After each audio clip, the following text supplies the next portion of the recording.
만일에 이게 이제 취업을 위한 자기소개라고 하게 되면 그 서류에서 광탈일 거예요.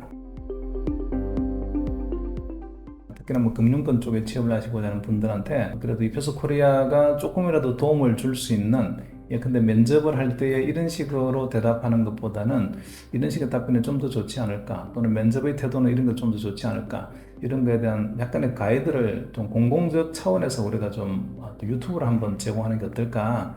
자, 오늘 오시면서 처음에 면접관이 뭘 물을 거라고 생각하고 오셨어요? 예상 질문 이런 게 있었을까요? 저는 1분 자기소개 생각하고 좋아요. 그럼 1분 자기소개 봅시다. 1분 드릴 테니까 1분 동안만 자기소개 하세요. 저는 좀 더 가능성을 항상 염두에 두고 사는 사람입니다. 아버지 어렸을 때부터 등산을 하면서 아버지의 가치관을 배울 수 있었고, 아버지가 항상 하신 말씀이 가능성을 염두에 두는 사고를 하라고 하셨고, 그래서 가능성을 염두에 두는 사고를 하면서 그 가치관을 인생에 적용하면서 살았는데요. 실패를 하더라도 우아할 수 있는 그런 태도를 가지고 하고 있고, 대신 성공을 하더라도 좀 안일해지지 않으려는 사고를 하고 있고, 또 나아가서는 다른 사람의 마음까지 이해하는 그런 삶을 살려고 하고 있습니다. 제가 잠깐만 피드백을 드릴게요. 자기소개서 이 포맷을 보시게 되면 자기소개와 성장 과정이 있어요. 자기소개와 성장 과정에 모든 분들이 대부분이 공통점을 가지고 있는데, 저는 대학을 들어와서 뭐뭐를 학과에 진학을 했고 뭐뭐를 공부를 하고 해서 어떤 동아리에서 무슨 일을 하고 있고 뭐 주도적으로 뭘 하고 있습니다. 대부분이 그래요. 대학 이전에 삶은 없어요. 이 자기소개와 특히 중요한 게 성장 과정도 되게 중요하단 말이죠.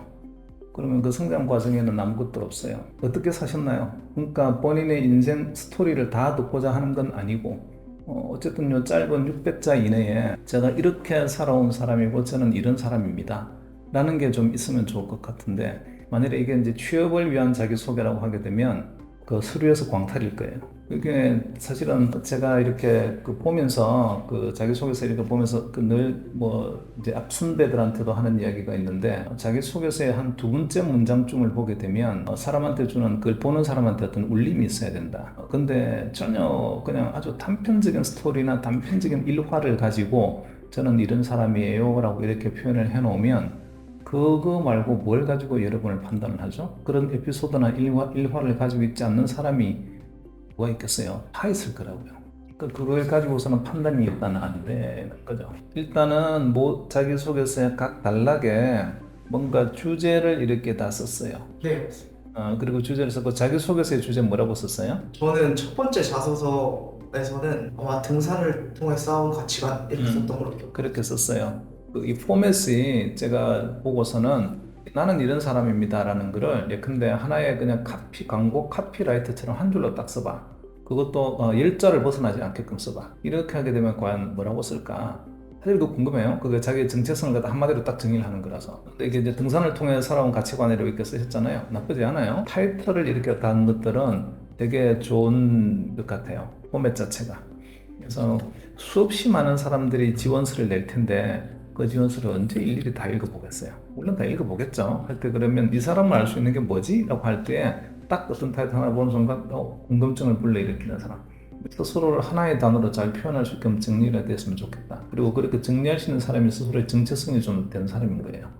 자기소개를 쓰실 때 앞으로 조금 많이 성찰을 하시고 많이 고민을 하시고 내가 과연 어떤 사람일까를 계속 생각을 해보고, 그리고 나의 모든 것을 갖다가 상대방 면접관한테 그 짧은 시간 동안에 그 조그만 문장 몇 문장으로 어떻게 표현할까, 이걸 좀 잘 생각하시고, 그리고 그 몇 가지 문장에 내 전체 인생이 지금까 살아온 인생이 담겨야 된다.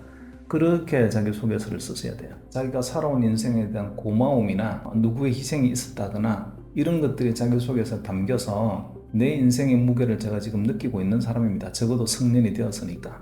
이런 게 좀 있으면 보는 사람도 감동이 있을 거 아니에요. 그래서 이 성장 과정이나 자기소개에는 인생의 무게가 좀 실렸으면 좋겠다, 이런 생각이 일단 있고요. 그리고 그만큼 얼마나 진지하게 인생을 생각하고, 그리고 혼자만의 인생이 아니고 가족 내에서 내가 어떤 사람인지, 그리고 이 자리에서 내가 얼마나 절실한 사람인지, 절실한 기회인 건지, 그런 게 이게 좀 녹여졌으면 좋겠다고요. 제가 옛날에 저 일화를 하는 말씀을 드릴게. 오셨으니까. 자, 자기소개서를 저는 어떻게 썼냐면, 옛날에 취업할 때요, 제 이야기라서 그렇긴 한데, 타이틀을 딱 성장 과정에 썼던 게 보면, 제 소개를 하는 게 외눈박이 물고기 이렇게 썼어요. 여러 가지 이제 그 중의적 의미가 있겠죠. 눈이 하나밖에 없으니까 장애가 있겠네. 또는 한쪽밖에 안 바라보는 사람이 이걸 속겠구나 이런 생각이 들고. 근데 왜 그런 말을 썼을까? 그거 보게 되면 그 외눈박이 물고기라고 말을 쓴 이유는 저는 한쪽만 보러보는 사람이에요. 그래서 제가 뭔가 균형을 갖지 못하는 사람입니다. 하지만 저처럼 누군가가 한쪽만 바라보는 사람이 있겠고 저는 그 사람 옆에 서서 완전한 사람이 되고 싶어요.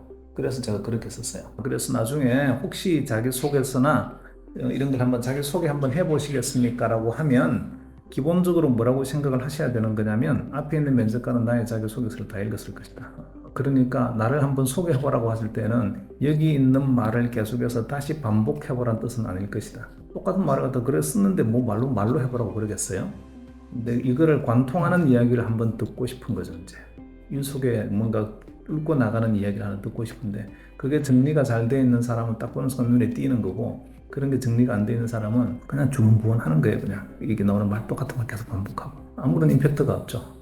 다른 사람들은 다 똑같아 보이니까 그렇게 되면 일단은 뭐 그렇고요.